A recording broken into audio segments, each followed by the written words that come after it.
January 15, 1966 coup. Who carried out the coup and for what reasons? Thank you for giving me this opportunity to try and enlighten people on this coup that seems to be at the center of subsequent problems in Nigeria. The coup of January 15th, 1966 was actually led by Major Ifajuna, and he commanded the activities in the south, and Zogo, another major, coordinated the northern side of it from Kaduna. The reason for the coup, if you remember, Nigeria became independent in 1960. We had a government, a quasi-Westminster type government with a parliament and a ceremonial president, reflecting, as it were, the Queen of Great Britain. That was Dr. Nnamdi Azikiwe, and Tafawa Balewa was the president from the north. Now, the real problem with Nigeria has always been the imbalance of the federation that is and was known as Nigeria. I remember when I was at school, I was taught that the great thing about a federation was that no federating unit should ever be preponderant over the others. As it happened, the Nigerian Federation, when it was created, was given down to Nigerians from London. And that federation contained the imbalance of the North being preponderant, in fact, over the two other sides, the West and the East. And this created, right from the first day, a certain degree of friction. The North could dictate, and the South, whichever part of the South, could just complain if it's not in accord with what the North wished. The first few years of independence were not too bad, but there were a lot of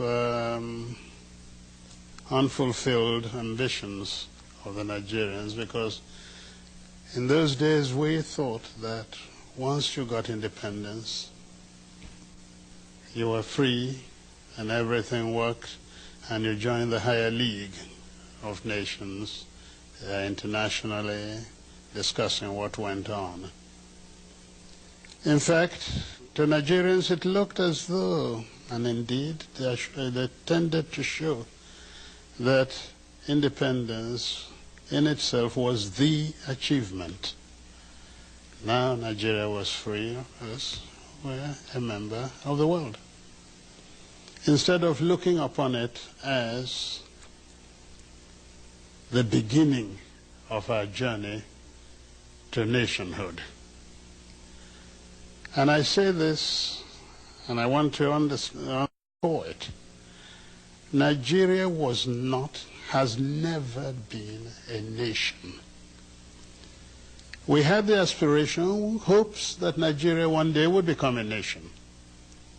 And that has been elusive up till today.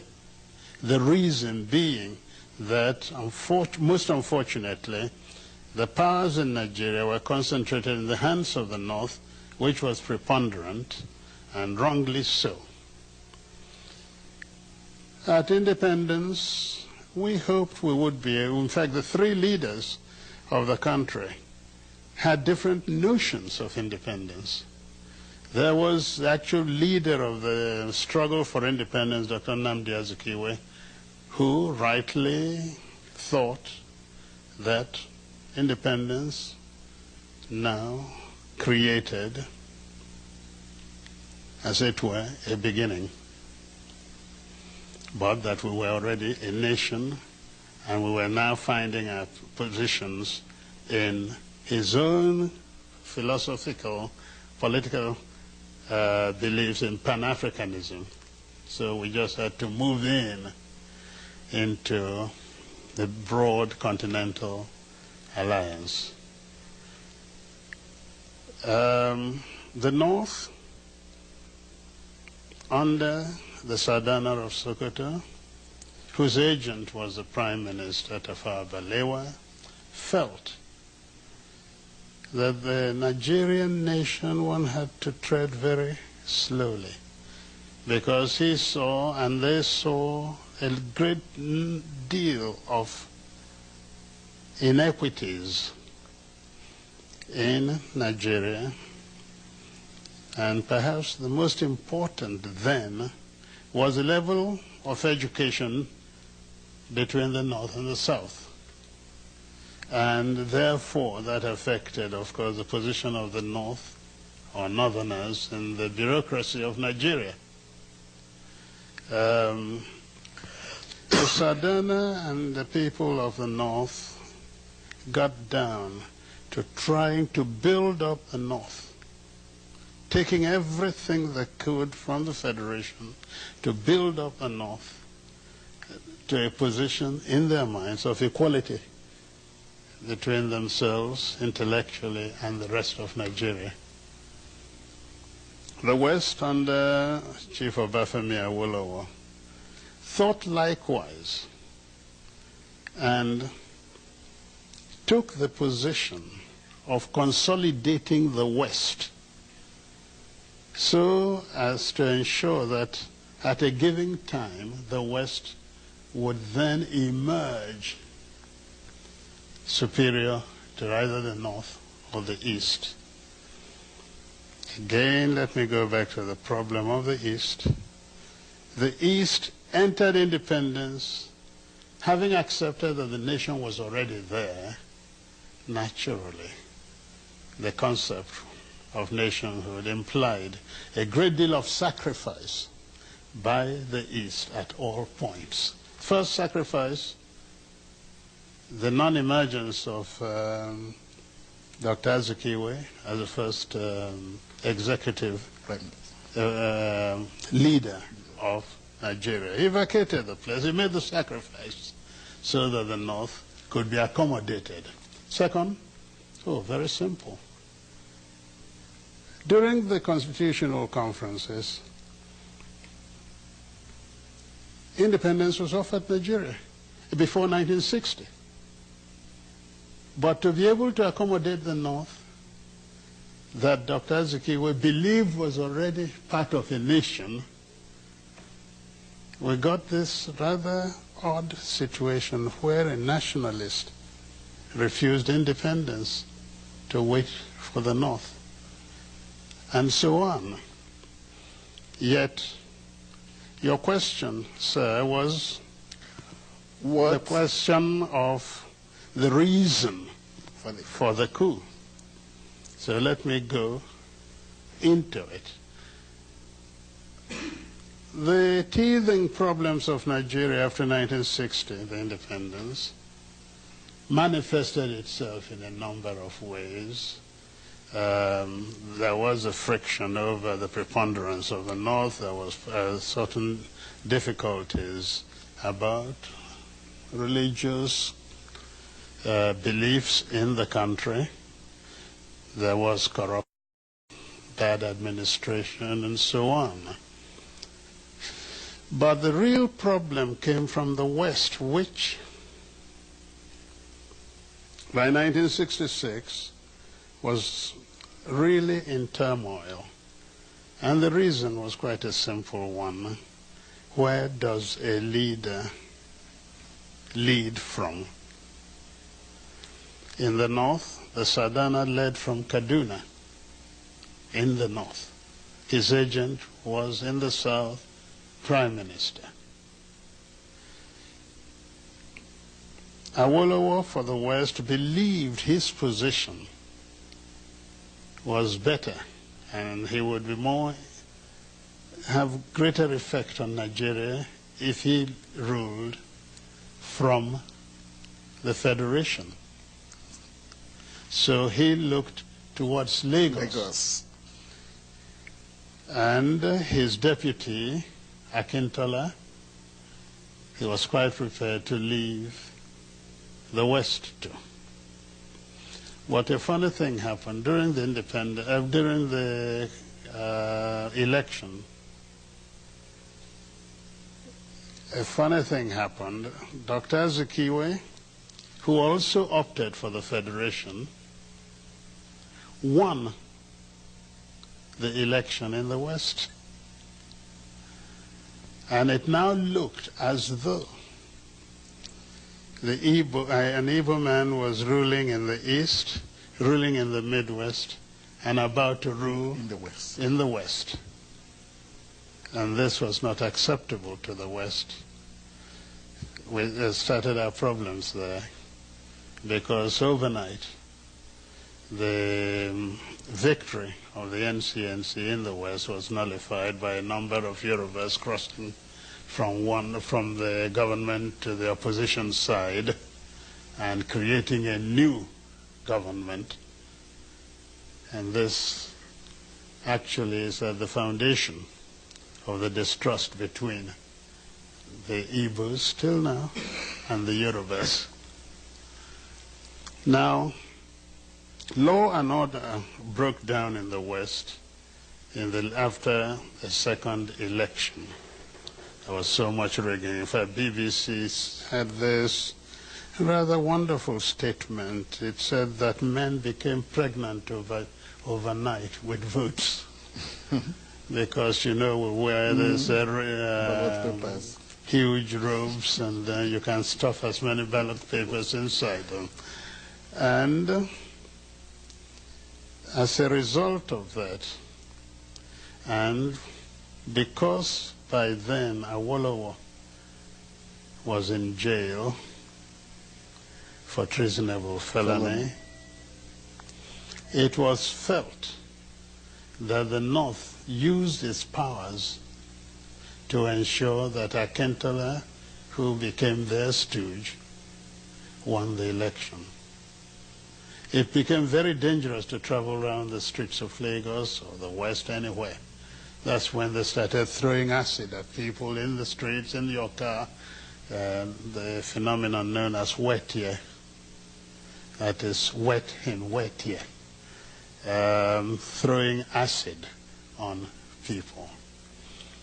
And it was to halt this, actually, that the military was pulled out of barracks to help stabilize the situation. And this went on. We were not moving anywhere. The countries were becoming independent. We were seeing Julius Nyerere creating personality in Africa, Nkrumah there, and so on. Nigeria is big, and with all the promise of independence, was clearly doing nothing. It was then that a group of young officers. Now let's get it straight. The young officers had within Igbos, Yorubas, and Hausas. The way the Nigerian army was structured, you could not escape a preponderance of Igbo officers. And these were at the middle level, because they were essentially majors. By then I was a lieutenant colonel, so I wasn't part of it. I was then commanding a battalion in Kano. The coup ostensibly, because I've later found out that the whole aim of the coup was to halt this apparent drift in Nigeria. But significantly, you know what they wanted to do? To create a presidential commission of army officers as a safeguard, the people who would guard the nation, and hand over government to Chief Obafemi Awolowo. The idea was to release him from prison, make him prime minister, and in the hope that Nigeria would become a better place. That is actually how. So it was really the Yorubas and their leader that were going to benefit. Oh, absolutely. From the coup, not the insinuation that it was an Igbo coup. No, certainly not. Okay. Certainly. Your Excellency, we have And not only that, and I think because a lot of things have been said about this. Yes. Who actually halted the coup? Aguiyi Ironsi in Lagos, an Igbo. Chukwuemeka Odumegwu Ojukwu in Kano, an Igbo. The Igbos halted the coup. How can it be at the same time an Igbo coup halted by Igbos? There's something odd about that.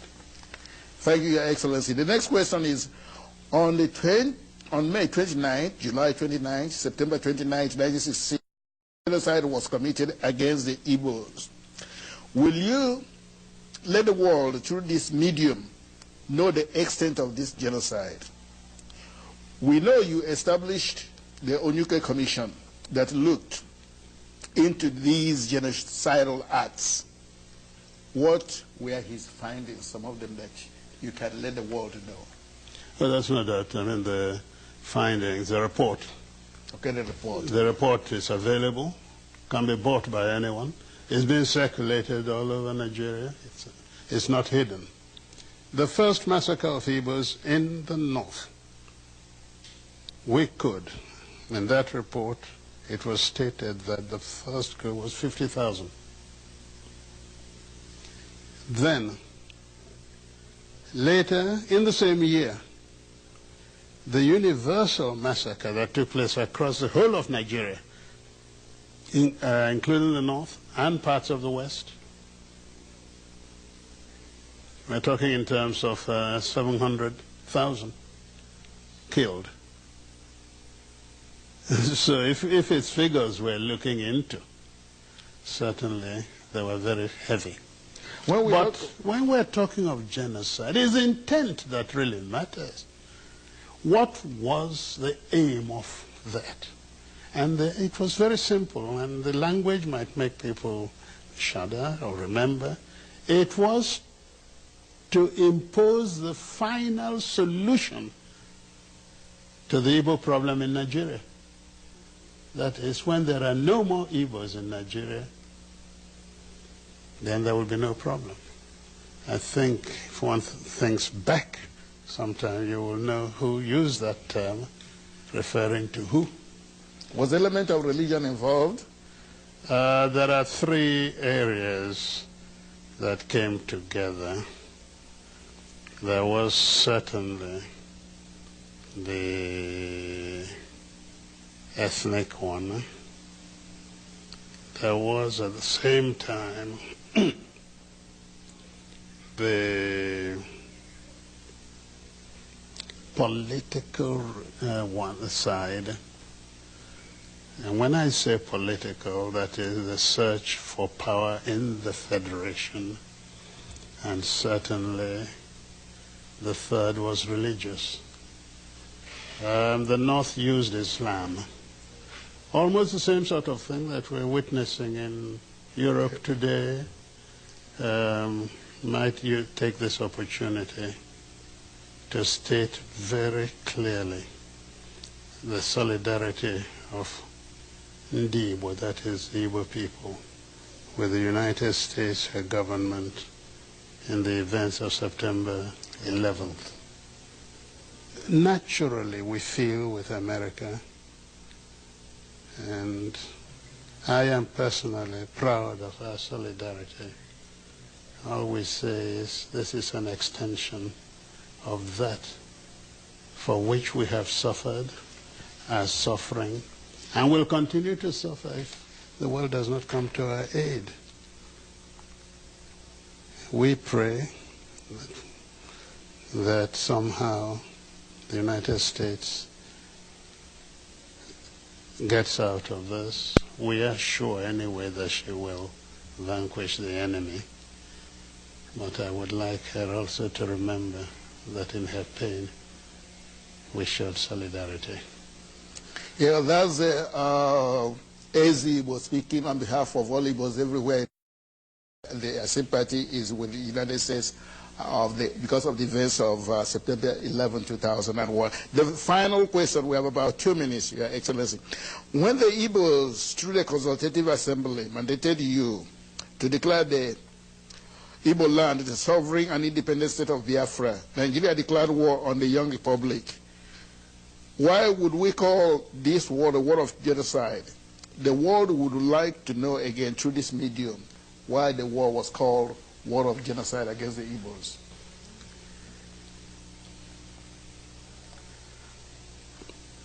The word genocide is so large in its meaning that even when you're staring it in the face, very often you hesitate about using the term.